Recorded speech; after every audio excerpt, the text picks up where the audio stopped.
Okay. I think Did you actually sneeze? No. Oh, I thought I was going to, but... Live to fight another day. Another lippy touch-up. It's just becoming tradition at this point.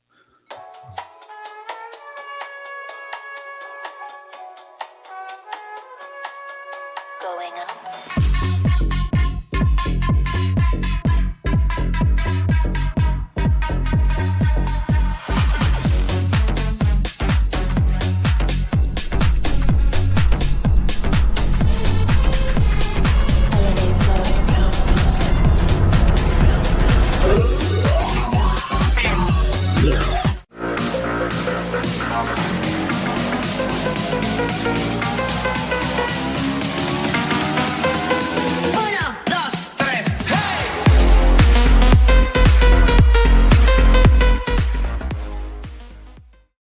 Welcome back to the Flagrant Femmes. It is our 5th episode already, and I am your co-host, Kenzie. Happy Hot Dog Day to those who celebrate that.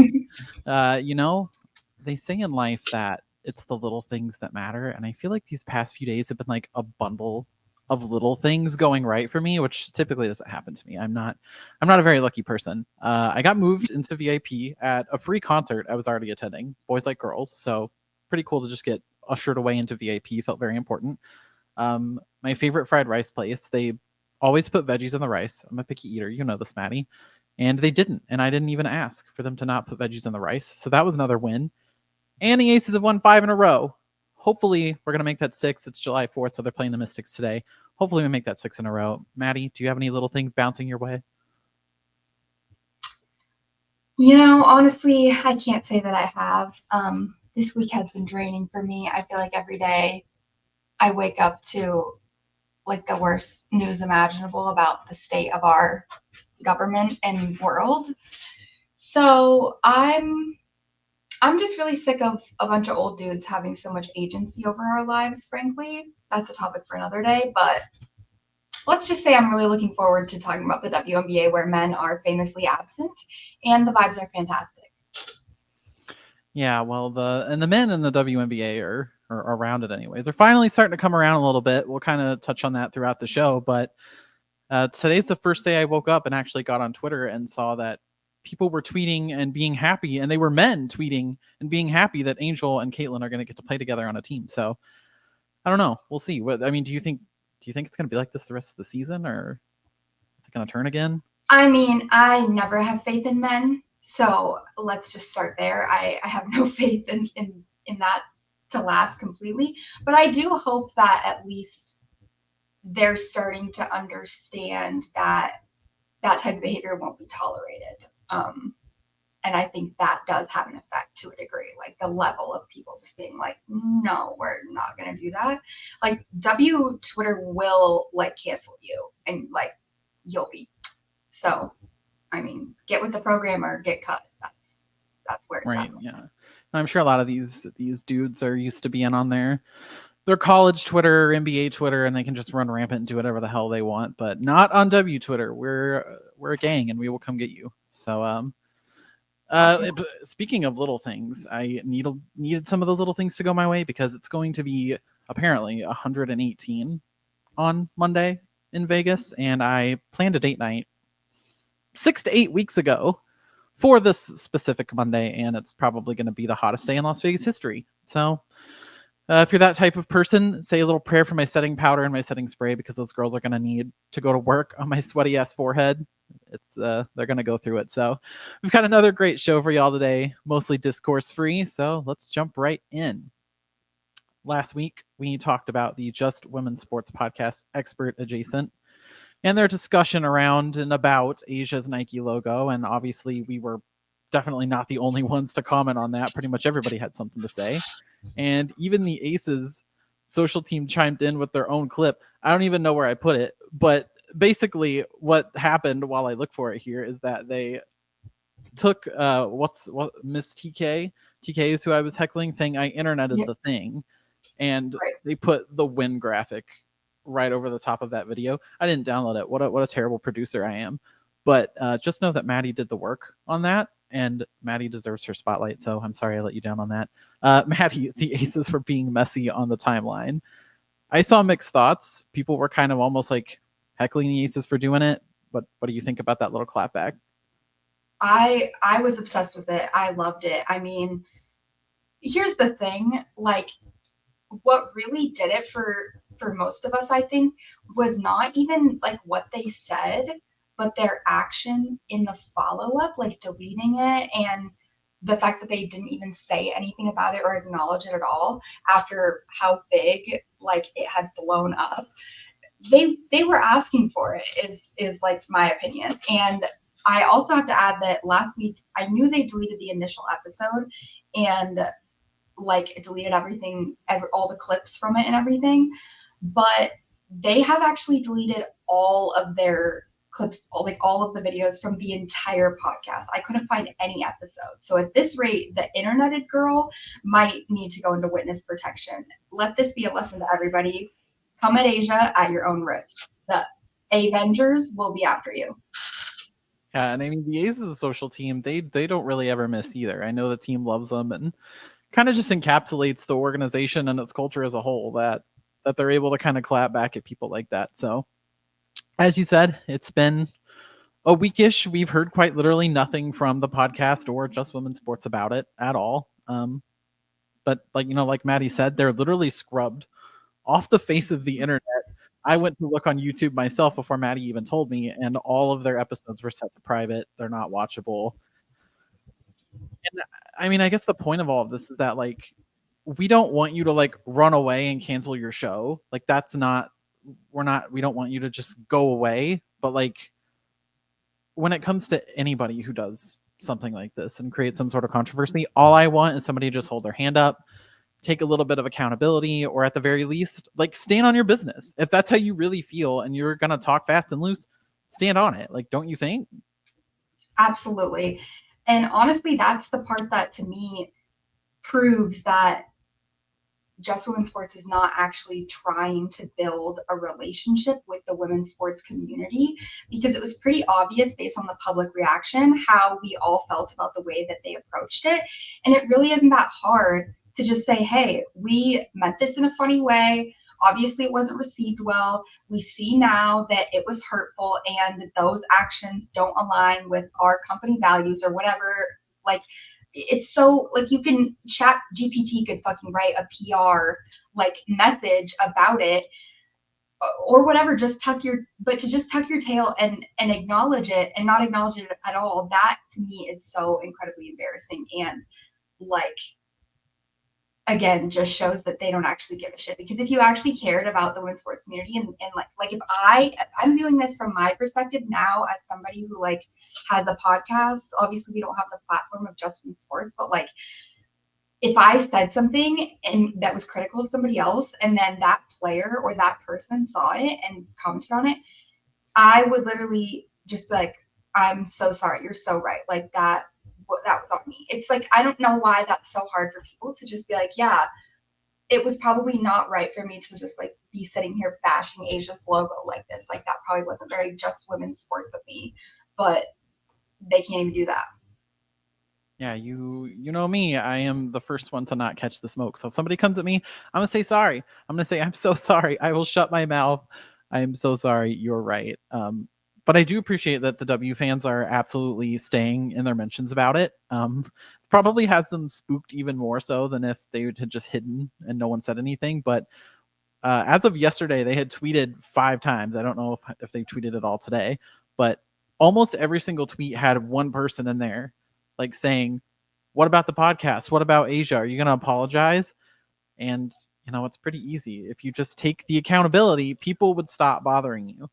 Like, sure, people are going to forget about it, maybe in 2 or 3 weeks. But anytime Just Women's Sports comes back up, people are always going to think, oh, these are the people with expert adjacent. These are the people that don't like Asia. Like that's going to be your reputation. So if you don't come and stand up for yourself and stand for what you said, that's just the reputation you're going to have. So enjoy that. Speaking of bothering people, we finally got to see the long-awaited matchup between Diana Taurasi and Caitlin Clark.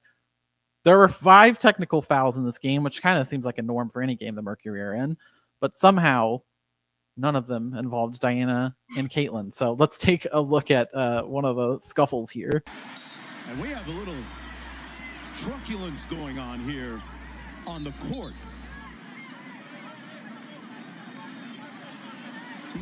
Both team securities are out there. I'm not sure what started this, but they are going to separate the respective parties.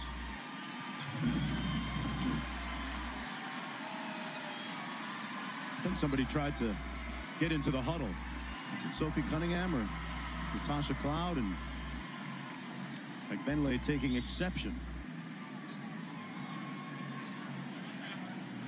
Previous play is currently under video review for a possible hostile act. Play is under review for a potential hostile act. Well, I'm going to tell you one thing, and that Tosh Cloud was heated because that man out there from security that was trying to hold her back, his shirt was halfway up his chest, his gut was hanging out. He was literally fighting for his life, trying to keep Tosh Cloud out of the mix. I was told that Diana has a sizzling case of jealousy when it comes to Caitlyn. I didn't see any of that play out. So what happened here? I mean, first of all, I just have to say, shout out to Mark Jones. That man's vocabulary is truly otherworldly. Truculence is not, I mean, I feel like I'm learning a new SAT word every time I listen to him on the call, but that's besides the point. You can see Sophie is doing some work with those elbows. And so both squads are huddling up. They're right next to each other. Temmie and Erica naturally taking issue with that as Sophie is like giving them some whatever. Sophie does such a good job with her sly instigating that I don't think her teammates even realize like that she started it. So she just starts doing that, and Temmie like flips around to be like, "Hey, bitch, what are you doing?"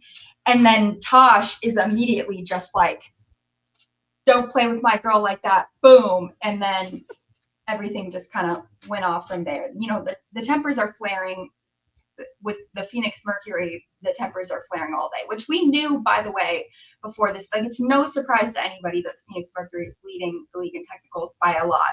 And it has everything to do with the personalities that were by their, and to their credit, they've actually gotten along with each other extremely well.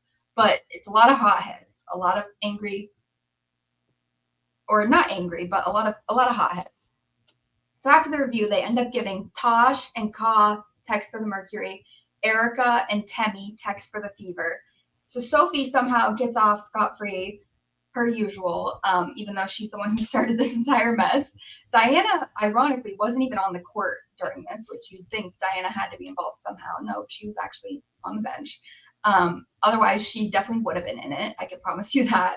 But you can also see Caitlyn absolutely peace out. As soon as the tussling started, she wanted no part of that. She said, "I already got 3 texts early in the season. I don't want another one." I am absolutely, I mean, I have never seen somebody, she was like across the court. She said, I don't care what happens. I don't want any part of this. I'm out. Yeah, it definitely reminded me of like a hockey style line brawl where like everybody on the ice is fighting except like the 2 skill players who were standing off to the side just like chatting with each other. Like it definitely had those kind of vibes. This is how you know that the tide might be turning on social media, because when I got on TikTok and saw a video of not only that, but also just Caitlyn being embraced by some of the Mercury players earlier in the game, like everybody in the comments was like, the Mercury are so nice. The Mercury are so nice to Caitlyn. They love Caitlyn. And then like that, you know, the scrum happens and I see people commenting on it. They're like, this is good for the game. This is awesome. So nobody's getting attacked. Nobody's getting called slurs. Nobody's being racist towards. This is the energy we want. We just want you guys to have fun with it.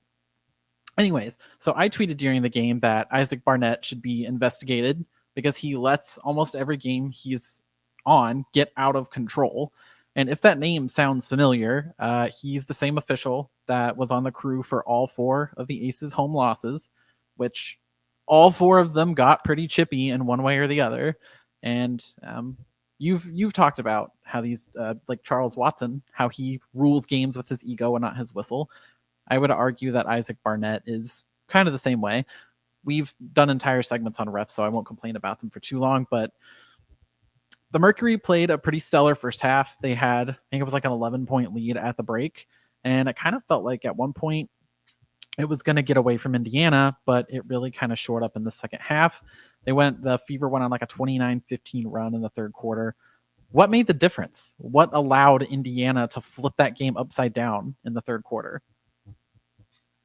I mean, I think that game was a great representation of you live by the three, you die by the three. They went 1 of 8 from 3 in that third quarter, and they also only grabbed 5 rebounds in that entire quarter. So I think it was just like it was a meltdown on both sides of the ball. It couldn't get anything going offensively, weren't able to get a stop defensively, and I think they also said on the broadcast that was the Fever's highest scoring quarter of the season. So it was really just a disaster in that third quarter. And also, Girl Dad never uses his timeouts at the right time. I feel like he has no idea, like he has no sense for when momentum is swinging, for when the game is getting out of hand. He will let the lead go from 11 to now they're down 5 before he calls the timeout. I'm like, bro, like things are getting out of hand here. Things are snowballing. You need to put a stop to this before it's too late. And then he didn't, and then that's what we were. Yeah, if you need a lesson in when to take timeouts, just watch Becky Hammon. If the Aces have one possession where they're really bad on defense, it doesn't matter if it's a 3-point game or a 13-point game, she will call that timeout. She will call that timeout and chew people out. So, Girl Dad, maybe watch a little film and figure it out, because you're kind of the same way with the challenges. Can't be doing that. Although Caitlin didn't have a stellar shooting day, her passing really opened up the offense for Indiana. They were here in Vegas on Tuesday night. I was just really impressed, especially in the first quarter, by the way that their offense was flowing. Caitlin, she's a threat to shoot. Teams treat her like she's a threat to shoot, and it opens up a lot of the lanes for Nalissa Smith and Timmy Fagbenley to work. They didn't really make a lot of them here in Vegas. Unfortunately for you, they did make those shots in Phoenix on Sunday. Who stood out to you as the player who made the biggest impact for Indiana? I think for me, it's been Kelsey Mitchell recently. She had all 16 points, all 16 of her points in the second half in that game. I feel like she really gave them that boost offensively that they needed to get back into the game. And she was hitting some really tough shots that also I feel like just like really hurts your team mentally when the other team is hitting those shots. I also feel like she has kind of emerged recently as that veteran leader that the Fever has been so desperately needing. So I feel like she was just keeping them calm. And even when they went down, they're down a half, whatever, I think the Fever didn't seem as frazzled as they did early on in the season.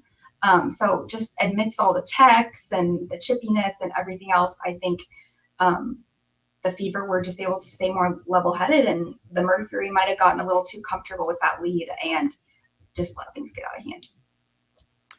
I feel like Phoenix is built a lot like the Aces, in that you have a rotation that needs to have like 3 scores at a minimum, kind of pushing 20. Then you need to have 2 other contributors in the low teens. Like, that's a recipe for a win almost every night. So for the Mercury, you had Griner and Tarazi and Cloud, each over 15. But Copper, she's been a little bit inconsistent. She had a poor shooting night and only had 9. You got to combine 14 from Beck and Sophie. What needs to be the magic formula to make it work for Phoenix? Because you see the flashes. You see it sometimes. You see it against, back when they played the Aces, they made like 73s on 75 attempts. What do they need to do? Is it shot selection? Are they not shooting enough threes? Like, what can be done here? Well, first of all, they have to be a lot better on the glass. Losing the rebounding battle 42-28 against the Fever, who aren't even that good of a rebounding team, you just cannot have the differential be that big.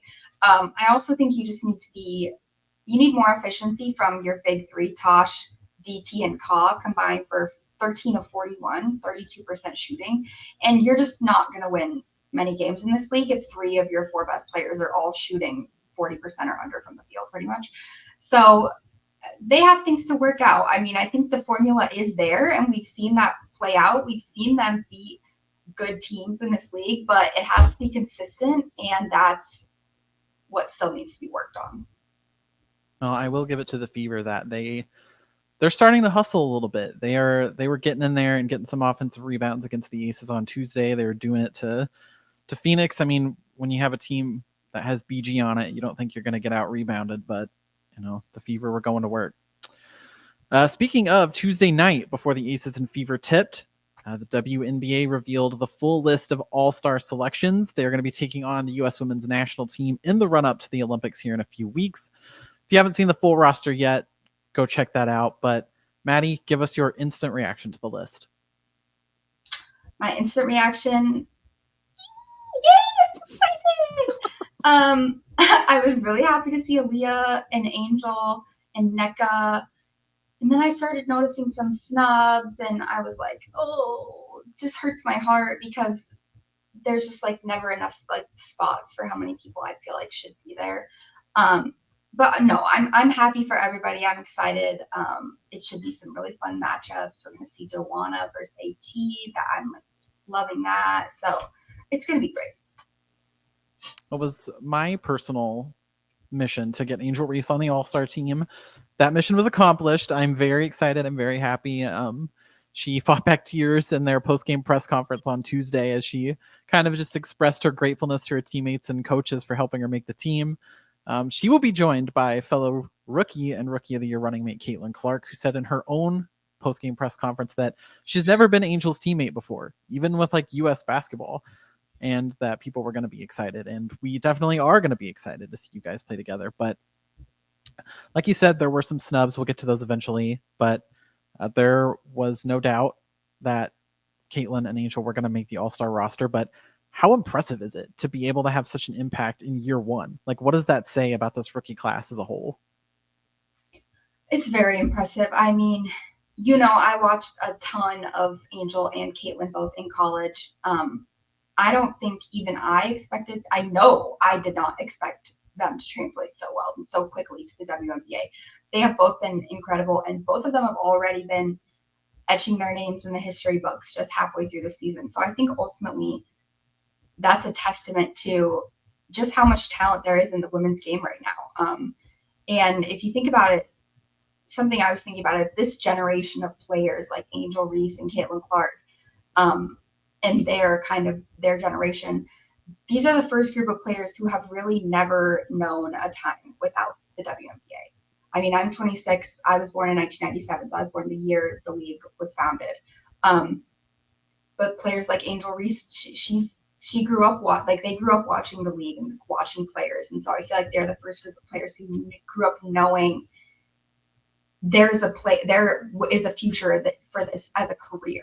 And like, I think that is really showing in these players because their commitment level and the resources that they've had has just been different than the generations before them. So I think it's incredible to see how well they performed, and I'm so excited to see what the players like who come after them in these future rookie classes are going to do too, because it's only going to go up from here, in my opinion. Yeah, it's definitely a true testament to how the game has grown beyond the grassroots level to now that the resources are there, the talent level is there, and it's only going to keep going up. So it's just going to get, every rookie class that comes in is going to get better and better. So just prepare yourself for it because the kids are coming. Although I was at the Aces game, I wasn't on my phone as the roster was announced. I was not immune from hearing chatter around a few glaring snubs. I think everyone can settle on Dejanay Carrington's exclusion as one of the biggest snubs, if not the biggest snub, but snub. Can't even talk today. What is going on? But Maddie, name a couple of other players you think maybe deserve to be in Phoenix and are not getting to take the trip. Ezzy Magmagor.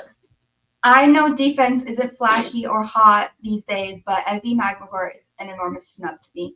A true contender for Defensive Player of the Year. She's leading the league in blocks. I don't care. She should be there. But Najalini Hamilton also is a huge snub. She's, in my opinion, might be the Liberty's most important player. Not their best player per se, but I think she is truly like their cornerstone of that team. So she could have easily been on there for me too. Yeah, Ezzy feels like a big miss to me too, because that's somebody who's having an incredible season, and she's making things look really easy. Like I said it to you not long ago, but I've never seen a center take so many passes at the top of the arc and just drive in either untouched or going around defenders. I mean, I know we see Asia Wilson doing it a little bit, but like Izzy Magbagor is like smooth. That's a smooth player. She's a So killer. you could say, you can maybe argue for Kennedy Carter too. I don't know. She's Yes. maybe had a little bit of a slow start, but is definitely on fire now. So I don't know. That could be a little bit of a snub. All that being said, this is a game against the U.S. It's pretty much two all-star caliber teams rolled onto one roster. It's not the first time the U.S. has taken on the W All-Stars. They played in 2021. That was the run-up to the previously postponed Tokyo Olympics, and the All-Stars upset the U.S. 93-85. So both sides, they'll look slightly different for 2024's edition.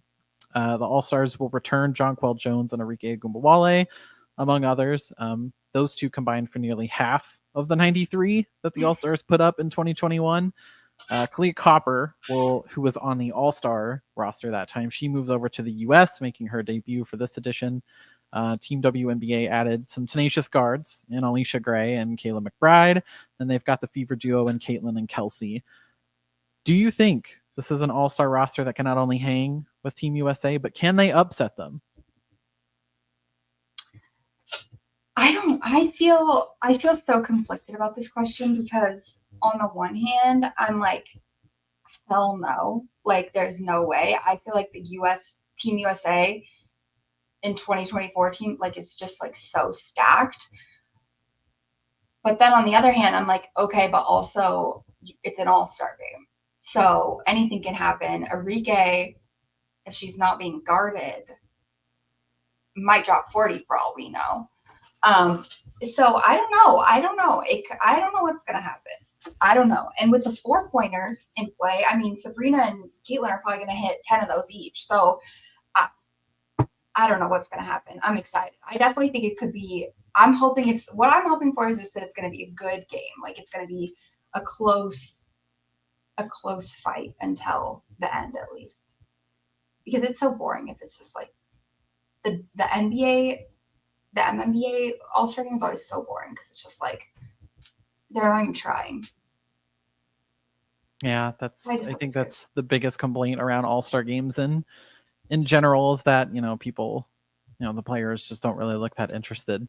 I like the WNBA, they have a lot of fun with it, but like you said, I think this is going to be a little bit closer game than people think. We'll save our official predictions until we're closer to the game, but it's going to be a good game. There's Olympic talent, obviously, on both sides with the U.S. roster, and then some other Olympians who are on the actual WNBA All-Star roster. So yeah, I'm really excited for that. The high-pitched E that you did, yeah, that's definitely the vibe. All right, so looking at the league kind of as a whole here, we've turned the corner into July. We are pushing the halfway point of the season for most teams. Somehow the Aces are always like 3 games less played behind everybody else. There's a trio of winning streaks happening. It's the Liberty, it's the Aces, and it's the Storm. So the Libs, they've added onto their league best record with 5 straight wins. The Aces, as I said earlier, they've won 5 in a row, and they sit a game off 4th place. And the Storm have been holding off Vegas, who are hot on their tails. They have 4 straight wins of their own. So looking ahead to the Olympic break, who do you think has the best chance to be the hottest team heading into the hiatus? Okay, well, I looked at all of their schedules, and honestly, your Aces have a fairly light schedule. 6 games against teams that are in basically the bottom third of the league, and their only really tough game is against Seattle. So I could easily see the Aces racking off 6 or 7 more wins before the Olympic break, especially with the way that they have been looking recently with Chelsea back in the lineup. She hasn't even been playing her full minutes yet. So, yeah, I definitely feel like the Aces are about to go on a run here. Yeah, they're getting a little bit of the Connecticut Sun early season schedule. It's finally easing up a little bit, and I think you're right in that the Aces probably have the best shot at making a run. I think they can get there with potentially 1 or fewer losses. You've got the Storm on the road as your biggest test, and that's a building where Chelsea Gray plays her most brutal basketball if you're a Seattle Storm fan. So it's definitely not far-fetched that Vegas could be carrying a 12-game win streak into the break, with the rest of their games being against some of these lower seeds. The Sun, they look to have probably one of the more challenging runs to the All-Star break with the Liberty, the Lynx, and the Merc in front of them. They bounce back nicely with a road win in Phoenix on Monday. But is it plausible that we could see the Sun fall towards the middle of the pack before the break? I don't know necessarily if they'll fall to the middle of the pack, but I do think there's a good chance they'll lose a few games. They could slide in the rankings. We've seen the Lynx and Liberty be tough matchups for them early on in the season, and they have been looking kind of just disjointed recently. So I will definitely be curious to see how they finish up the rest of this part of the season before the break. Well, I am praying on your downfall, Connecticut. I'm so sorry. We need another. We need to move up a spot. So Seattle, Minnesota, Connecticut. I'm all praying on your downfall. The bottom of the standings have not gone without a little drama over the last week. The Mystics, the Washington Mystics, who I thought might have been left for dead back in early June, they have climbed their way out of the basement. They are in the top 10, although they are 10th. They're in the top 10. They're only 3 games off a playoff spot, which is doable. I mean, you can work your way in there. They had back-to-back gritty performances against Connecticut and Vegas. They took both teams well into the fourth quarter. They took the Sun into overtime before eventually losing in that one.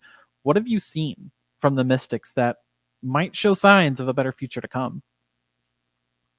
I mean, the Mystics have been really resilient this season, dealing with all the injuries that they've dealt with, and the way they managed to just stay in games and hang in there against some of the top teams in the league. I think that says a lot about their mentality and the culture that they're trying to build there. So I've been really impressed with the consistency from Myesha Hines-Allen recently. She's been in double figures the past 4 games for them, so I think that's been big. Julie Van Loo having a super underrated season so far. She's a 31-year-old rookie, so she's found her form in the WNBA very quickly. And the rookie Aaliyah Edwards, she was out a couple games with a back injury, but she has looked great for them too when healthy. I mean, like scary kind of. A 31-year-old rookie. Remember, folks, you can always chase your dreams. It's never too late. I was thoroughly impressed with Aaliyah Edwards and their loss to the Aces. I know that Asia historically doesn't play well against the Mystics, but Aaliyah deserves her flowers because she was playing some tenacious defense against the clear MVP frontrunner. She showed zero fear from the get-go. She forced Asia into uncomfortable shots, and she held her to 11 points. And that is not easy because most teams, they might shut Asia down for a half. You know, she might go into the half with 6 points or 4 points, but then she comes out and she puts up 16. She puts up 20 in the second half. Aaliyah Edwards did not fold at all. So hopefully Asia can figure that out tonight because I don't want to watch that again. But Aaliyah Edwards, like that is not who I was expecting to shut down Asia Wilson. So be on the lookout for her. Of the teams experiencing some difficulties, one of them is in a full-blown free fall, and it's not the Dallas Wings. It is the Los Angeles Sparks. Kurt Miller's Los Angeles Sparks. They went on a 7-game road trip after a momentum-building win over Las Vegas, which was 3 weeks ago. I was there to see it, and they have not won a game since. They have gone 0-7 in that stretch. Is it officially tank time in LA? Is there anything left in the tank for the Cam Brinkless Sparks? No, and you know what? It's July now, so I'm going to get this off my chest. Basketball Ted Allen, your season is over. The moment that Cam Brink went down with that injury, your season was over. I need you to hand the reins over to Rickea Jackson. I need you to hand that to her and say, baby girl, we're not going to win that many games this year. We're tanking. You do whatever you want. You go out there and you just learn and try and do whatever. The leash that he is giving her is this long. Like, bro, I don't know what he thinks they're gonna do or what he thinks is going on. The deficit from Cam being out is just too much for them, and they have had other injuries on top of that. Like, there is, without Cam, I don't see how they're going to get anywhere. And I don't see what the benefit would be, even if they're going to be a first-round exit in the playoffs. Like, what is the benefit of that? So I feel like tanking for Paige and Kiki has been the answer since the moment I heard the news about Cam. And I'm pissed off that Kurt is obsessed with pulling Rakia after every mistake she makes, instead of just letting her figure shit out. Like, the season is already lost as far as I'm concerned. Like, I'm not saying just like carte blanche, just do whatever, but like, he's got to give her some more room to make mistakes, considering the situation that they're in as a team. It's not like with the Storm or like these other teams with rookies where rookie mistakes can have real impacts on your contention or your season. Like, their season is over. Just let her play. That's my soapbox. Yeah. And on top of the loss of Cam Brink, Lexi Brown, we've heard is now going to be out through the Olympic break, having a flare up of her Crohn's disease. So sending good thoughts, sending good vibes, sending healing thoughts to Lexi. As it has been for most of the season, the 7 through 9 seeds have pretty much been a game of musical chairs. We did say last week that the Dreams seem to be sliding backwards with the Young Guns chasing them, and that's now officially being reflected in the standings. The Dream, they are 3-7 in their last 10. Chicago is 4-6. Indiana is 6-4. As we approach the break, how do you think these teams wind up sitting once we get to the All-Star game? Well, the way I see it, we have kind of 3 tiers right now. We have the heavy hitters at the top: Aces, Liberty, Lynx, and Sun, I'm going to say. The mid tier, who are vying for one of those top spots, kind of the Storm, Mercury, Fever, and Sky. And then we have the tankers: Dream, Mystics, Wings, and Sparks. So I feel like, honestly, it's probably going to stay pretty similar. I feel like, barring any major change-ups, that's going to be kind of like where things shake out ultimately. But you never know. Yeah, with Indiana starting to figure it out offensively and Chicago just eating people up with their size and improved guard play, I feel like the Dream are kind of in danger of being on a free fall, especially with Ryan Howard sidelined. And unfortunately for them, 4 of their next 6 games are against top 5 teams. So the climb out of that pre-All-Star schedule is going to be incredibly treacherous. And look out for the Mystics too. I mean, they're only 3 games off a playoff spot, so you never know. Chelsea Gray, you better work. Oh, no look behind the back. Oh my goodness, did you see that? Oh my gosh. Oh, hello, Maddie is covered and not on the screen. There she is. All right, so not new, it's a rotating segment. So we're bringing a new segment back from the first episode. All the storylines are out of the way. It's time to have a little bit of fun. So I challenged Maddie back in the very first episode of the show to blind rank WNBA scuffles 1 through 5 without knowing which one was coming next. This time around, I'm going to have Maddie rank the kicks of WNBA players. So their shoes, WNBA player shoes. I've got 5. Just going to blind rank those 1 through 5. All right, Maddie, your first shoe is going to be Arike's. The WNBA colored orange GT Cut 2 has the city skyline on the back. I think she's from Milwaukee. It has the skyline of where she's from on the back of the shoe. Very cool shoe. I own this shoe. 1 through 5. Where does it go? I'm going to put this at 3. That's safe. I like that. It's a safe play. You play this game similar to me. Okay, the second shoe, Kelsey Plum's Under Armour, the Plums Player Edition. They're like the UA Flow basketball shoe. They have the removable plum patch sticker on the back of the heel. I also own this shoe, which might say more about me than anything else. Where does this one go?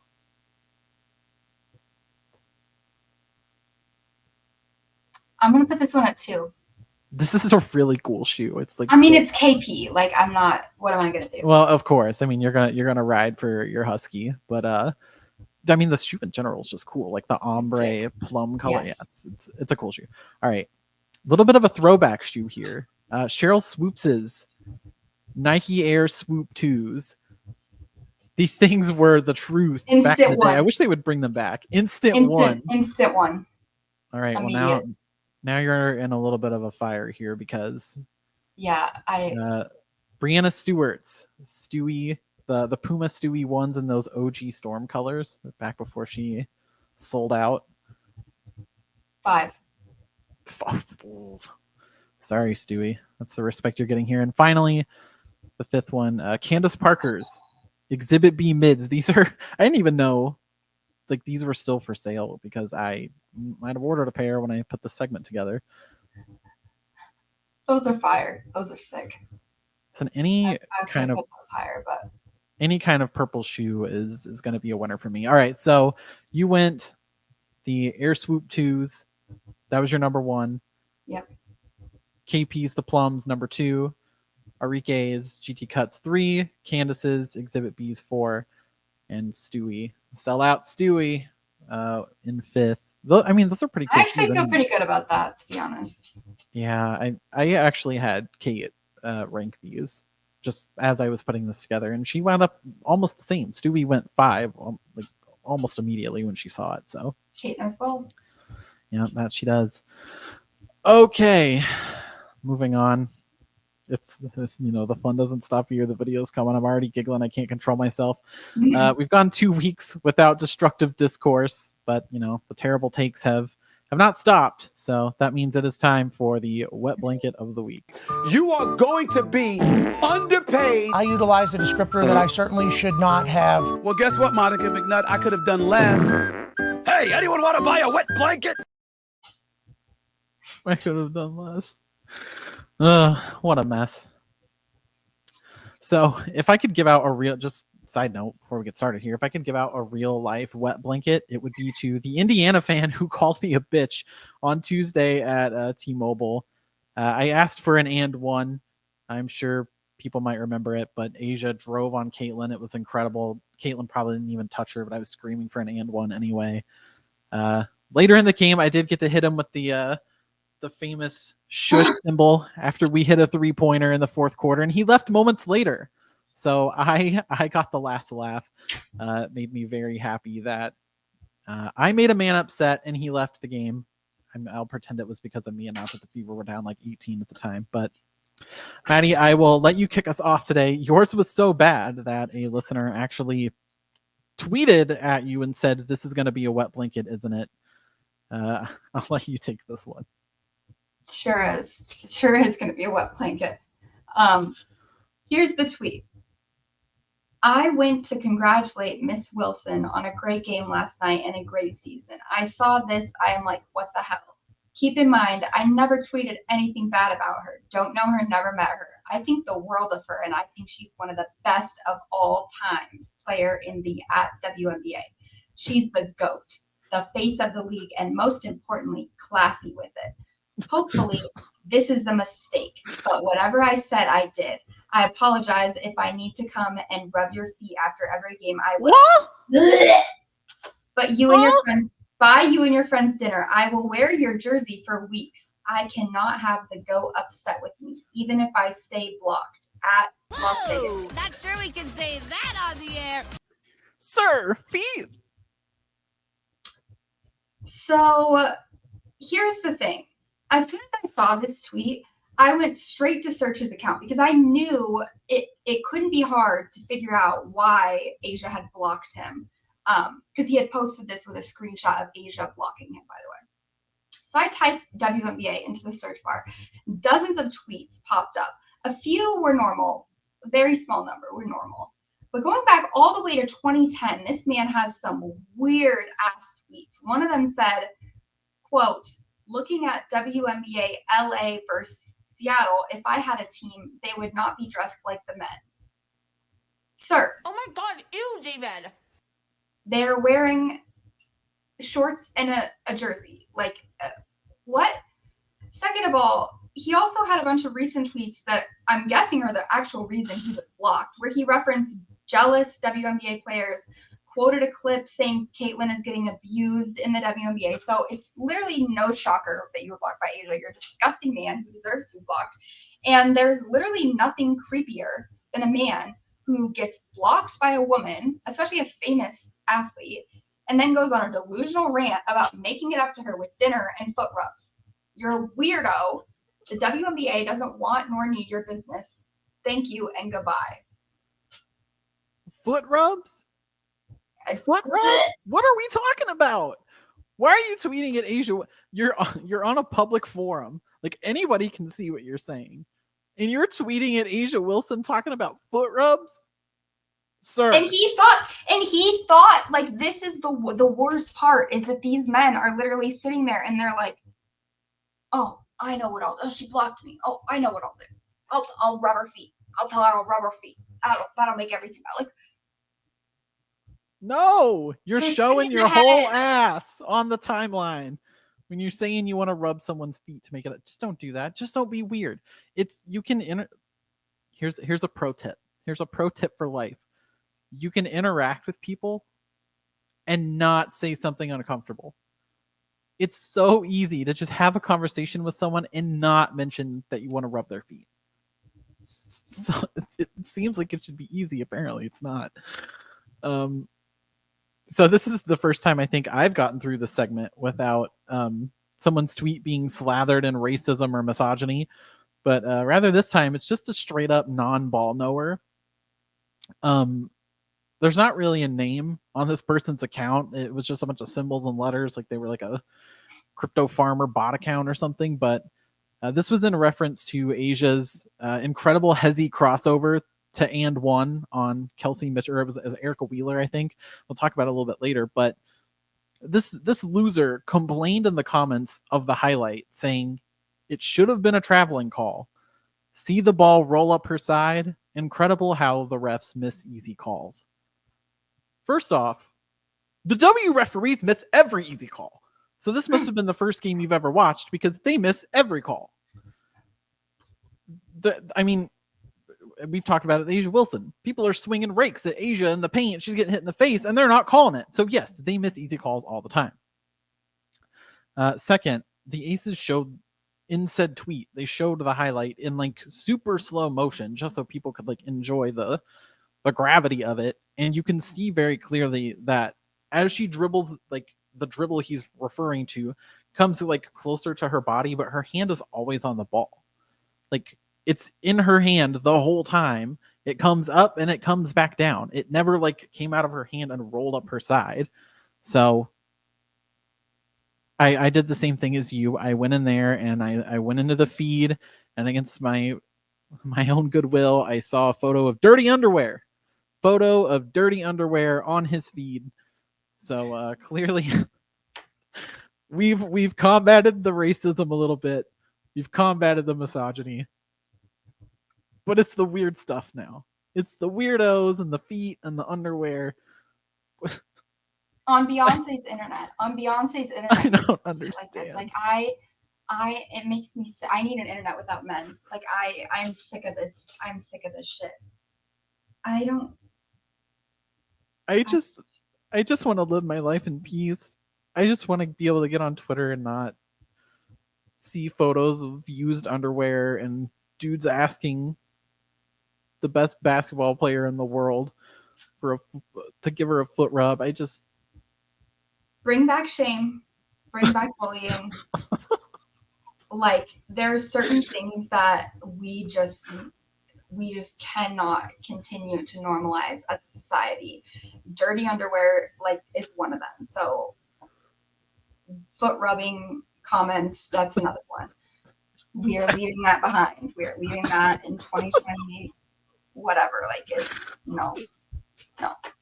I just got to play it one more time because it's so true. Oh my God, ew, David. Parker. Oh, the block shot by CP. To Stewart, wide open, and oh my goodness, blocked by Mika Mule. All right, so it is officially time for the chase down. No more feet, no more foot rubs, no more weird photos.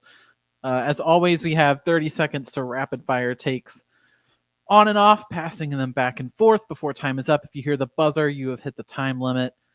We don't respect the buzzer on this show, but it's merely for production value. So after the Fever's loss to Seattle last Thursday, Caitlin Clark and Aaliyah Boston took to the podium at the post-game press conference, as they would most nights.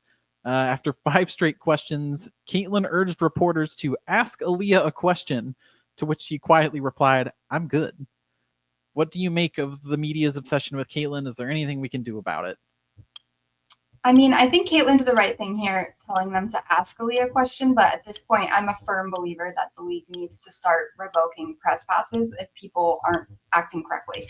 There have been so many instances just this year alone of media members being inappropriate in press conferences, and I just really need the league to start taking these situations more seriously because moments like that have to be weighing on Aaliyah and all the other players that are affected by this. So it needs to stop, do better.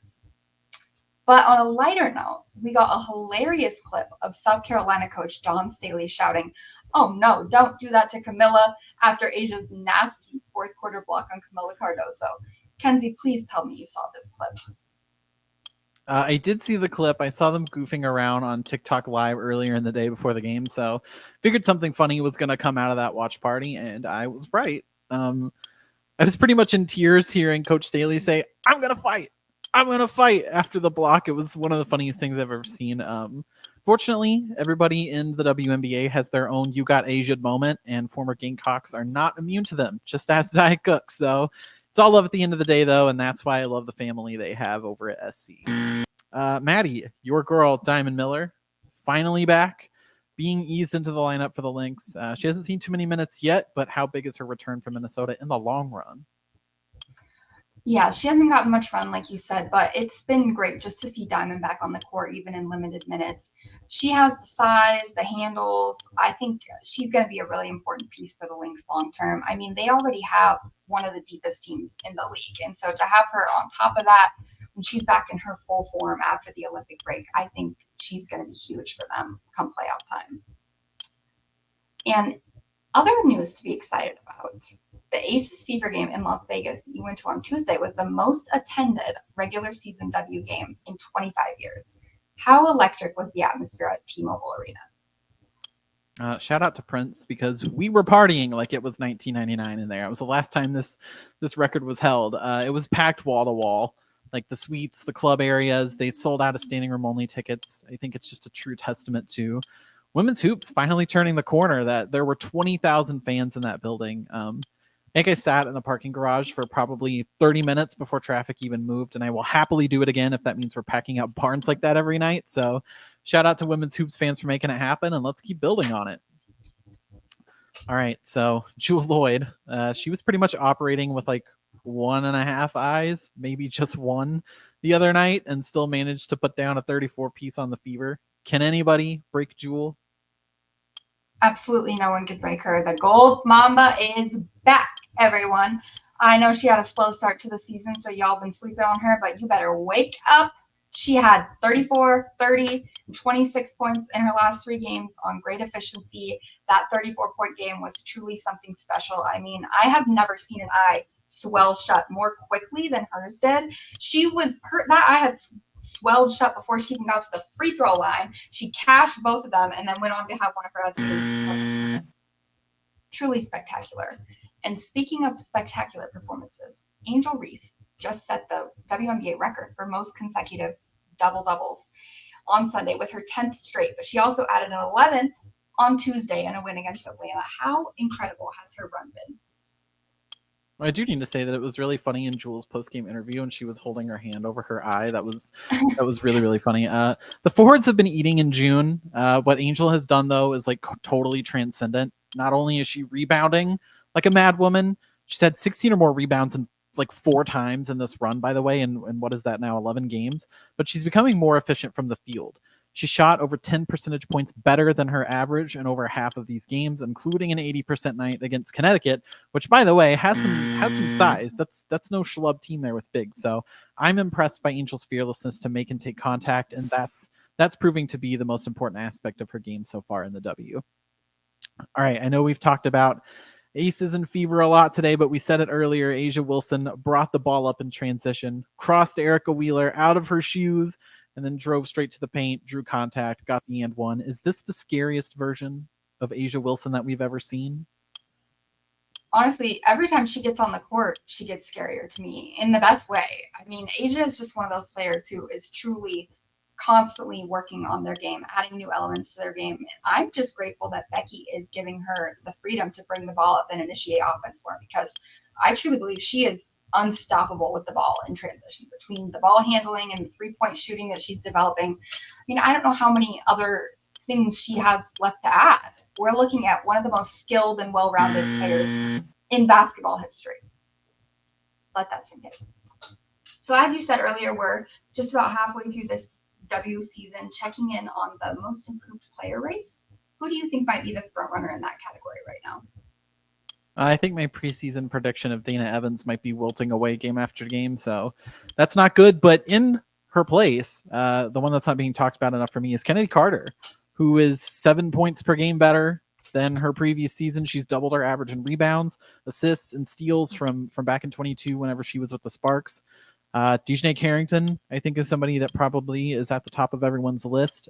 She's increased her scoring by 5 points and doubled her average rebounds per game. And Alana Smith has quietly put together a pretty improved campaign, increasing scoring, assists, and 3-point percentage. So it's going to be a close race, but right now I don't know if there's really a front runner, and I'm excited to see how it all goes down. The WNBA announced a new docuseries called Title One. Debuted on Wednesday, and it follows Angel Reese, Camila Cardoso, Rakia Jackson, and Nika Mule as they each navigate their rookie seasons. The W has really been killing it with the off-the-court media in this docuseries. It's cherry on top, Maddie. It's about damn time, Kenzie. I feel like we have been on our knees begging for crumbs in terms of off-the-court media, which in my opinion is like one of the best ways to build a rapport with a fan base. We want to get to know the players on a deeper level. We want to get to know, especially in the WNBA, with players who have such rich and interesting backstories. It's great to see more of that from the W itself. So keep pumping out the content, and we'll keep lapping it up. I know this is Asia's like fifth mention in the chase down, but we could not close Pride Month down without talking about Asia Wilson's cake that she brought for her teammates. I mean, last year's cake was incredibly cute, and we got the accompanying video of Asia screaming "Go Gays" at the top of her lungs. But this year's really took the cake, no pun intended. It featured an innocent saying of "Hooray, you gay," and it had a pair of scissors. I will demonstrate here for the people who are watching the video. Scissors like that on the cake. It's probably the most ridiculous thing I've ever seen, but I do appreciate that Asia is the ally she is, and she's also a true comedian as well. So thank you, Sid, for posting these cakes year after year and keeping us fully entertained during Pride. That will do it for another episode. I cannot believe this. Already 5 down. That's wild. I hope everyone enjoys their holiday, whether it's Hot Dog Day or the 4th of July. Do you enjoy it all the same? I will myself will be gobbling down hot dogs tonight, watching the Aces. Hopefully put a beat down on the Mystics. Hopefully I'm still gonna bet on the Mystics. Can't not hedge. Other than that, probably we'll be playing my fill of Fortnite. Being a DIY girly, Maddie, do you have any big plans for the week? It's Wimbledon, so I will be watching some tennis. Shout out to my girl Coco Gauff. She's gonna win it all. Watching the W per usual. Watching sports, that's my thing. That's what I do. And yeah, that's probably gonna be the main shebang. I'm excited. It's almost the Olympics, so I'm getting really excited for the Olympics. Yeah, when the Olympics come, my sleep schedule goes right out the window because we're gonna be gone. I'm gonna be living on French time, baby. Nobody is more patriotic than me during the Olympics, watching like water polo or track, which I know you're a big track girly. I personally don't pay attention to track, but when it's the Olympics, I'm locked in and I know everyone. I love track.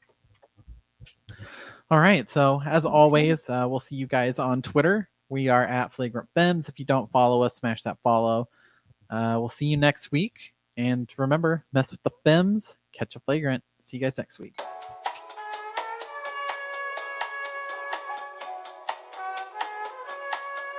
Going up.